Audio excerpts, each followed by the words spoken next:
Shalom Uvracha. La semaine dernière, nous avons commencé la description du tabernacle, du Mishkan, avec les différents objets qui le constituaient. Et cette semaine, c'est la suite avec la paracha Tetzavé, qui vient nous décrire les habits des Kohanim, des prêtres. Il y a, entre autres, pour les simples prêtres, 4 vêtements que vous voyez sur cette image. Vous avez la tunique blanche, le caleçon également blanc, la coiffe toujours blanche et la ceinture. 4 habits pour le simple prêtre. Et le Kohen Gadol, le grand prêtre, lui, en plus de ces 4 vêtements, en avait 4 dans lesquels apparaissaient des fils d'or, et on voit ici le Choshen, le pectoral, qui était sur sa poitrine avec les 12 pierres représentant les 12 tribus d'Israël. Il y avait le éphod, ce tablier dans lequel il s'enveloppait par derrière, qui se rattachait devant avec la ceinture et les épaulettes qui remontaient pour accrocher également le Choshen. Il y avait également le Me'il, ce manteau bleu que vous voyez sous le éphod.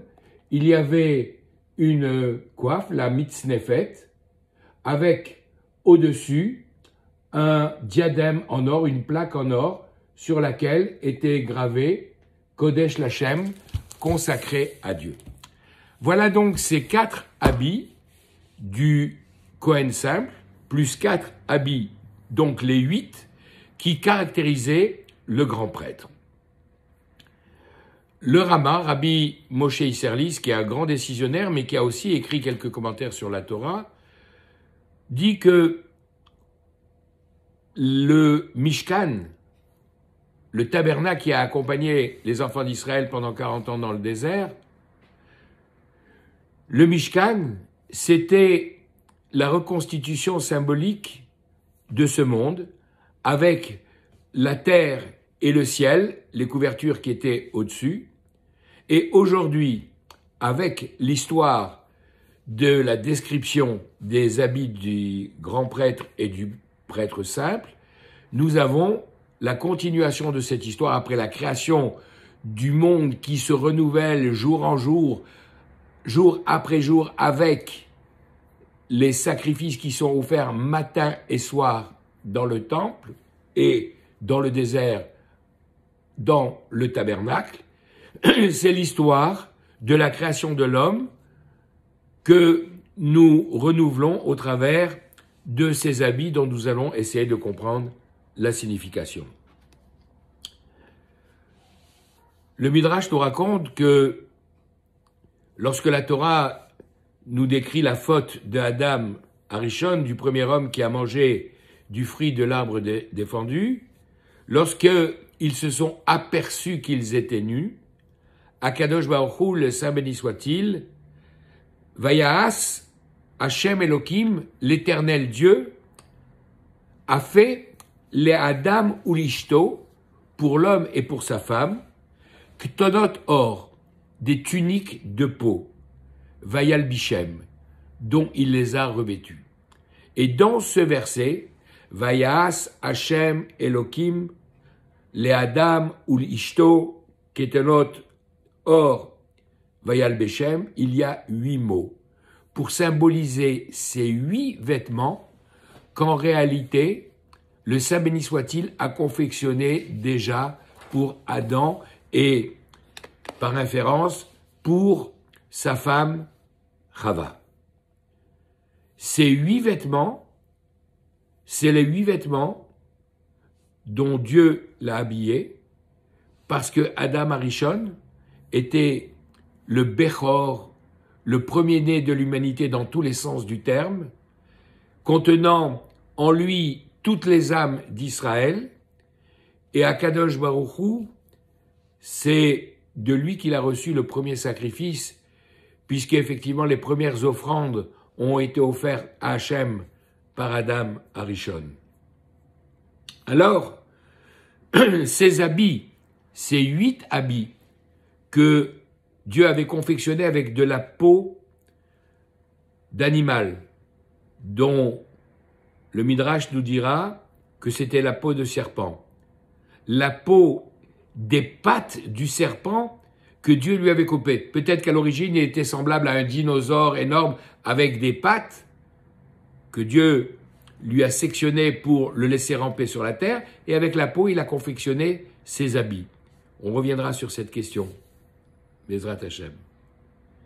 Et ces habits avec lesquels il l'a revêtu, avec lequel Adam Arishon officiait quand il était le grand prêtre de l'humanité à ce moment-là. Il était seul avec sa femme, puis avec ses enfants Caïn et Abel, puis avec Shed, puis avec ses descendants. Jusqu'à l'âge de 930 ans, il a eu le temps de voir plusieurs générations. Ensuite, Adam Arishon a transmis ses vêtements à Shet, son troisième fils, qui lui-même l'a transmis à Mathusalem, celui qui a vécu le plus longtemps de toute l'histoire de l'humanité, qui lui-même l'a transmis à Noach, qui après le déluge l'a transmis à Shem, qui l'a transmis à Abraham. Lorsque Abraham, au moment du Akedat Yitzhak, de la ligature d'Yitzhak, où à la fin, au lieu de sacrifier son fils Isaac, il va sacrifier un bélier, s'était revêtu de ces mêmes habits sur le mont Moria, ici à Jérusalem, qu'il a fait ce travail. Et ensuite, Abraham l'a transmis à Yitzhak, qui l'a transmis à Yaakov, et Yaakov aussi était le premier-né, peut-être pas par la naissance, mais dans tous les cas, il avait acquis contre ce fameux plat de lentilles, il avait acquis ce droit d'aînesse qui faisait à son tour le premier-né, chargé d'être le Bechor, d'être là, le prêtre pour accomplir le culte divin. Et nous pouvons nous demander, mais pourquoi ces 8 habits, à quoi correspondent-ils? En fait, il y en avait un qui correspondait à l'interdiction qui avait été faite à Adam Arishon de consommer du fruit de l'arbre de la connaissance, et les 7 autres correspondaient aux 7 lois noachiques, celles qu'on va appeler les 7 lois noachiques, mais en réalité, qui avaient déjà été données dès le départ à Adam Arishon. Et ce n'est qu'après la faute que Dieu va lui confectionner ses habits pour commencer tout un long processus de réparation. Avant, il avait les 8 lois, mais ces 8 lois qu'on aurait dû appeler les 8 lois adamiques, il a trébuché déjà sur la première, et après la faute, lorsqu'il a fait teshuva, lorsqu'il s'est repenti, pour compléter son processus de réparation, Akadosh Baruch Hu lui a donné ses 8 habits. Et à telle enseigne qu'on peut dire, mais attends, si il a transgressé et n'a pas respecté la première loi, pourquoi tu vas lui donner des habits pour honorer ces lois qu'il a transgressées?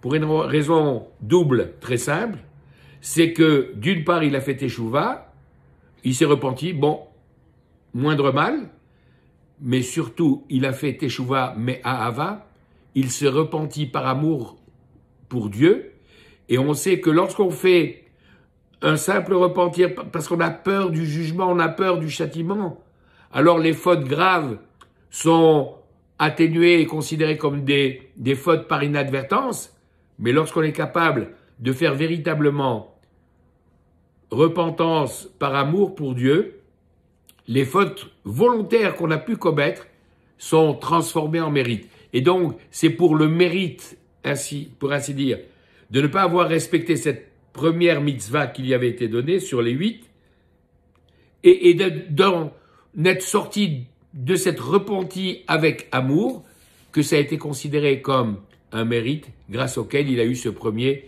des 8 vêtements.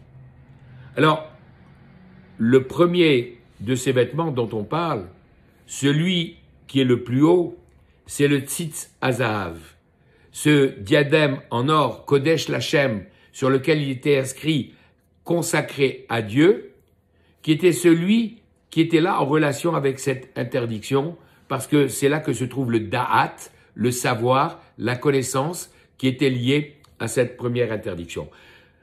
D'ailleurs, vous pourriez me demander, mais pourquoi on les appelle les lois noachiques et pas les lois adamiques? Parce que justement, il a trébuché, il les a pas respectées. Les lois ont été données, les 7 suivantes, puisque à partir du moment où il a été chassé du Gan Eden, il lui était interdit de rentrer dans le jardin, et donc il n'avait plus à être tenté par le fruit de l'arbre de la connaissance.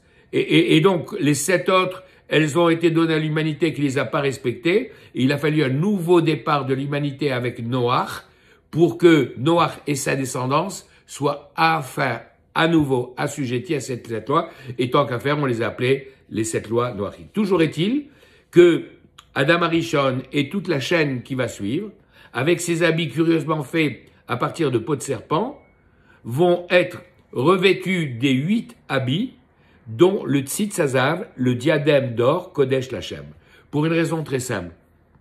C'est que, dans tout le texte qui nous a raconté cet épisode du serpent et de la tentation et de la faute, le nom de Dieu, Hachem ou Elohim, apparaît 71 fois. Et à chaque fois, depuis pratiquement le début du 2e chapitre de la Torah, lorsque Dieu avait vu pendant la création où il avait dit uniquement le nom de Elohim, avec le Dieu de rigueur, de justice, il était impossible que le monde puisse survivre, alors il lui a associé la clémence, la miséricorde en disant Hachem Elohim, l'éternel Dieu Yudke Vavke, qui symbolise la bonté divine et sa miséricorde, et à chaque fois il disait Hachem Elohim.